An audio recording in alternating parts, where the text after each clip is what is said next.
दोन विद्यार्थिनी नवीन आलेल्या आहेत. सर्वांनी जोरदार टाळ्या वाजवून त्यांचं स्वागत करायचंय. तर या विद्यार्थिनीचं नाव आहे गायत्री. काय नाव आहे? गायत्री. आणि हिचं नाव आहे पूजा. आता गायत्री आलेली आहे आपल्या वर्गामध्ये, आपल्या शाळेमध्ये इयत्ता 3री मध्ये, आणि पूजा आलेली इयत्ता 1ली मध्ये. आणि यांचं गाव आहे पहा भुसावळ, जिल्हा जळगाव. इतक्या लांबून तिचे वडील या ठिकाणी आपल्या गावामध्ये काम करण्यासाठी आलेले आहेत. तर आपण सुद्धा सगळ्यांनी या दोन्ही मुलींना आपल्यामध्ये मिसळून घ्यायचं, यांसंग चांगलं वागायचं. आपण जसं एकमेकांसंग चांगलं खेळतो, बोलतो, वागतो, तसंच यांना सुद्धा आपल्यामध्ये सहभागी करून घ्यायचं.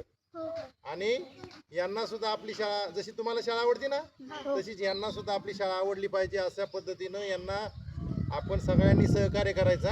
आपल्या शाळा व्यवस्थापन समितीचे माजी अध्यक्ष आणि आता विद्यमान सदस्य राजेंद्र धायगुडे, आणि आपल्या विद्यार्थी सुरक्षा भौतिक सुविधा विकसन समिती आहे, या समितीचे सदस्य राजेंद्र कोकरे, या दोघांना मी विनंती करतो की त्यांनी या दोन्ही विद्यार्थिनींना फुल देऊन आपल्या शाळेमध्ये त्यांचं स्वागत करायचं आहे.